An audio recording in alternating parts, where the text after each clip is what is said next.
Let's talk self-pleasure now. Self-pleasure is bringing that sensuality we talked about, bringing this level of presence into your self-pleasure practice. A few things are important here.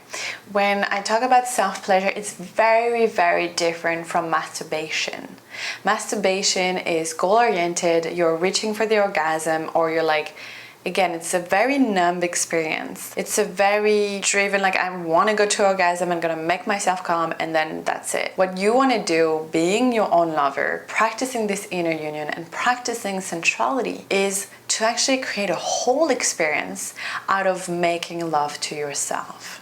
It's becoming your own lover, being fully embodied in that, and that feels fucking amazing. It comes back to creating a container, because to bring the sacredness back into your own sensuality and sexuality is to create the sacredness for yourself. Like you're coming to a temple. You really want to make yourself safe. Safety is like the first step ever in all of those practices that touches to our sexuality. Because as I mentioned, I don't know where you are in your sexual journey, but a lot of us have a lot of trauma and we hold it in our bodies. So what we need is a safe space, a safe container, and to really feel secure. Maybe you need to be alone in the house. Maybe you need to shut the door. Do whatever it takes to make yourself safe. First stage is safety. Safety can also be created in your body by like breathing deeply, relaxing your nervous system so your whole body is really relaxed and you can be leaning into pleasure. The reason why we do those self-pleasure practices is to practice your ability to hold pleasure.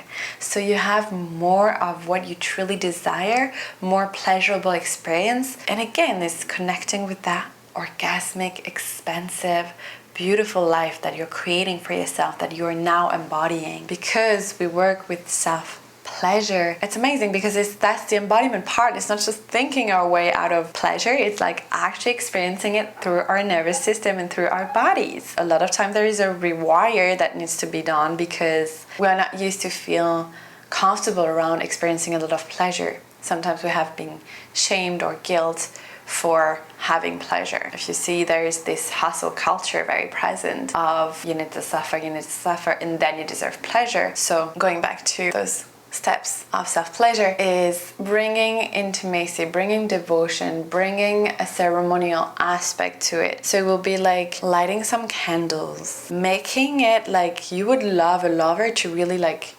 make a love to you, so you would love that they prepare the space for this magic to happen, right? It's removing the goal of orgasm. It's removing the goal of I'm just gonna do it to masturbate. It's like I'm gonna be with my pleasure. I'm gonna explore my own body. I'm gonna see what feels good. I'm gonna see what doesn't feel good. I'm really gonna be with that curious, innocent mind and approach. Especially for a woman, it's important to activate the whole body. So you wanna bring your whole self into the experience because we spend a lot of times in our minds and sometimes it's hard to drop into our hearts, into our pussies, and to fully experience life through that and not through like the mind. You really want to take a moment to breathe and to come with that intention of pleasure, that permission slip. And then activating your whole body so you can self-massage, you can bring a gentle touch to your body, you can experience with different fabrics. Just again, everything you've learned in sensuality and like stimulating your senses, like touch, smell, hearing, taste, sight. I think I've done all of them, but you get the point. It's the moment to put all of that in practice, in devotion for your well-being and for your expansion. I also know that self-pleasure can be triggering for some people. So what I would recommend starting with is practices like de-armoring and yoni mapping. And I will actually before that, I will even start with Yoni Puja.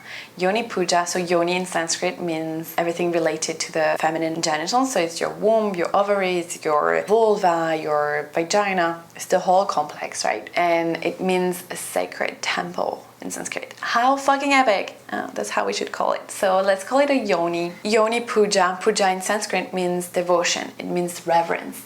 So it's basically a practice that is life-changing, and I'm gonna let you experience it for yourself. Bring yourself in front of a mirror, open your legs and gaze at your yoni. Just see her beauty, because we even have body shaming around our pussies, which is crazy. I also invite you to search online. I think it's like vulva library or something. I'm gonna try to put it in resources so you can actually visit the website, where you're gonna see all sorts of shape and form of vulvas, so you don't feel ashamed of your own, and just bringing that love and reverence, because this is your temple. This is so sacred. You really want to take that time to look at it and see different, again, bringing this sensuality into it, bringing this, you're going to the temple, you're going to like church, and you're coming in reverence for your pussy. The next step is de-armoring and yoni mapping. You're going to start externally. It's basically like pressing different spot and just feeling what needs to come, because when we hold a lot of tension and sexual trauma and memories in our bodies, like usually even a touch can bring a lot, can bring a lot of pleasure, but it can also bring a lot of, you know, like repressed traumas. So maybe you're gonna press in one point and you're gonna feel this urge to cry. Sometimes your self-pleasure practice won't look like having like multiple orgasms in the cosmos. It will look like you sobbing on your bed. I mean, that was my experience. This is very powerful because this shit needs to move. And so you will go around and touch different points, and just like, again, with innocence and a thirst for discovery, exploring your own anatomy. I have other resources about that, so I'm not going to get too much into this one, but you do the same internally, yoni mapping. So basically you follow the clock and you press like different points and you just breathe into it and you feel what's present and you feel whatever is there in the moment. It's very powerful in terms of healing and very empowering to reclaim your pussy, to reclaim your sexuality, to reclaim your human womanness. The last step is fucking pleasure, baby, and orgasm. There is so many different types of orgasm. Again, I have other resources on that, so I'm not going to get fully into that.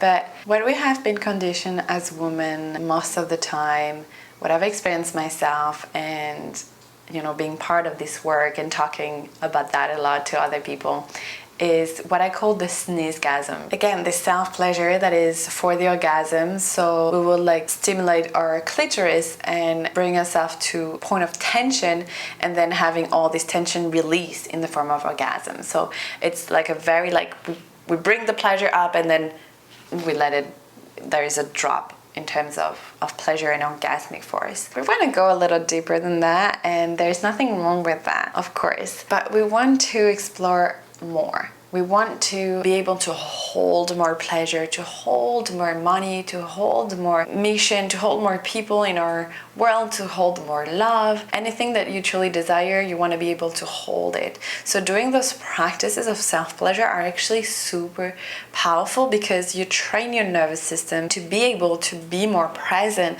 with your pleasure. So you're not just reaching for the orgasm and then it's gone because you don't know what to do with all this pleasure and you need to let it go.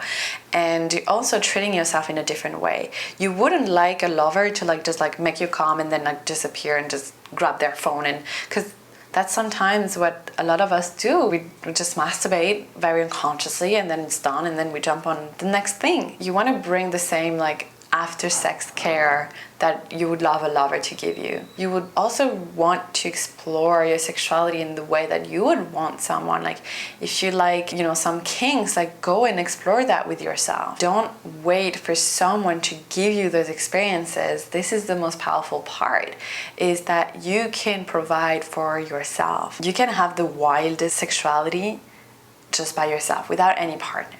With being consciously celibate, I've been consciously celibate for 10 months. I explored my sexuality so much. I was so content, so fulfilled, so expressed in my sexuality, and I didn't feel like I needed anyone else to come in that experience with myself in order to have something that was lacking. Very empowering. And again, that's what we do in this container. So my invitation is for you to play with that, to do this work, and to dive into it, and to give yourself room to explore and experience.